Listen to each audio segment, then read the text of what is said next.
All right, let's just jump right in. If you're anywhere near the Microsoft world, you've probably played around with Power Automate, right? And you know that feeling, that little jolt of magic when your first flow actually works. It's awesome. But what happens when that simple little magic trick needs to turn into a full-blown industrial strength operation? That's what we're going to talk about, the so-called Power Automate ceiling, and what happens when you smash right through it. Oh, yeah, you know exactly what I'm talking about. That first time you hooked up a trigger to an action and just poof, a super tedious part of your day was suddenly gone. It's a genuine aha moment. You didn't write a single line of code, but you just made the machine do your bidding. That's the promise. That's the magic of low code. And this is the perfect example of that promise in action. You know, for tasks that live and breathe inside the Microsoft 365 universe, like routing approvals, syncing up a SharePoint list, or getting a little ping on Teams when a form gets filled out, Power Automate is just fantastic. It's seamless, the barrier to entry is practically non-existent. This right here is its absolute sweet spot. Yeah, see, the trouble starts brewing when your ambitions grow. When the process isn't just about sending a simple notification anymore, but it's about driving a core business operation. And all of a sudden, that elegant, simple tool you fell in love with, well, it starts to feel a little bit tight, a little constrained. This really gets to the heart of it. We're not just talking about one thing here. We're talking about two completely different worlds of automation. Think of it like this. There's building a garden shed. It's useful. It's personal. It gets a simple job done. And then there's building a skyscraper, a massive, complex, enterprise-grade system that needs a totally different blueprint, a different foundation. So what does this actually look like? Well, on the left, you've got the stuff Power Automate was born to do. Email routing, SharePoint syncs, you name it. But when you try to jump over to the right, to the heavy-duty stuff like reconciling thousands of invoices or onboarding a new vendor across 5 different systems, that's when you start to hit some serious walls. The tool just wasn't built for that kind of load. And here it is, one of the first really solid brick walls you're going to hit, the SharePoint delegation limit. So what does that even mean? Well, to put it simply, if your query gets a little too complex, SharePoint basically throws up its hands. It sends the first 2,000 records over to Power Apps and says, here, you deal with it. The problem? Record number 2001? It might as well not exist. It's just gone. Now sure, there are some super convoluted workarounds, but you're fighting against the very architecture of the tool. But here's the thing. Even if you manage to muscle past those data limits, the flow itself becomes the monster. That nice, clean, if this, then that diagram you started with, it can quickly morph into, well, this. A sprawling, nested maze of conditions and branches that becomes a total nightmare. The visual designer, the thing that was supposed to make it easy, suddenly makes it impossible to maintain or fix when something breaks.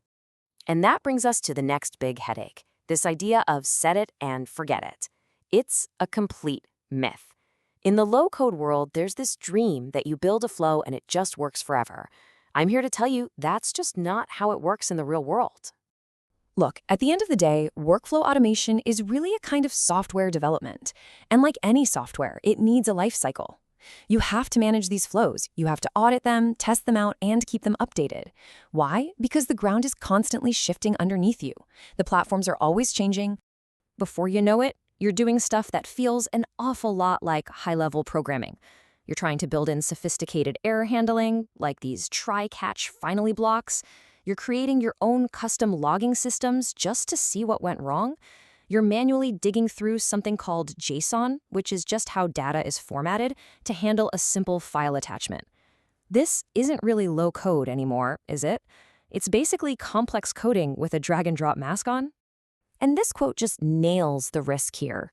A flow that you built and then ignored isn't just harmlessly sitting there. It's a ticking time bomb. A simple platform update, like that big one coming in March 2026, could suddenly break a critical business process, and you might not even know it until everything grinds to a halt. Okay, deep breath. So if the whole flowchart model starts to crumble under heavy weight, what's the alternative? Well, it means we have to think about automation in a totally different way. Just take a look at this sentence. It's just plain English, right? It describes a pretty complex procurement process.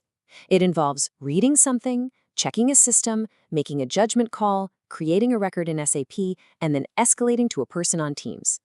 That's a serious, multi-system process. And this is the real mind bender. This is the big shift. With this new approach, you don't take that sentence and start dragging and dropping boxes to build a flowchart. No, that English sentence is the automation. The AI just reads it and does it directly. No visual designer, no fiddling with connectors, no calling in a developer. The description itself becomes the code. So how on earth is that even possible? Well, the tech behind it is something called neurosymbolic AI. Basically, it gets you the best of both worlds. It uses the part of AI that's great at understanding language, like a large language model, to read your instructions. But then it uses the part that's all about rock-solid deterministic logic to actually do the work. What that means for you is you get all the power of AI without the risk of it making stuff up or hallucinating. This also flips error handling completely on its head.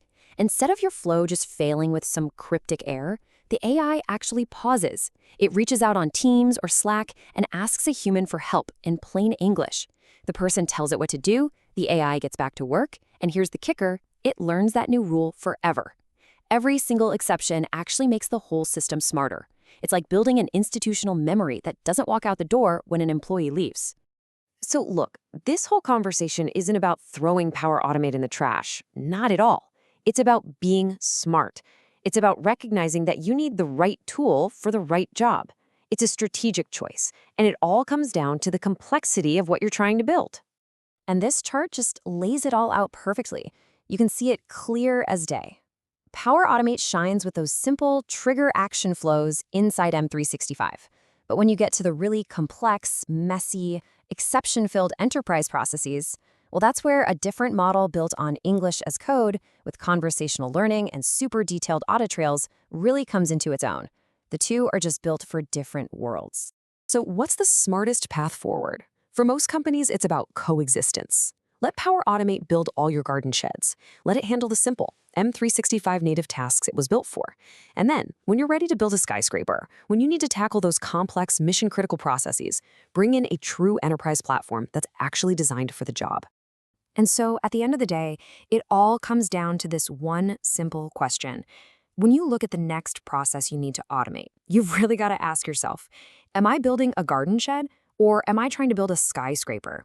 Because honestly, the answer to that question tells you everything you need to know about which tool to pick up.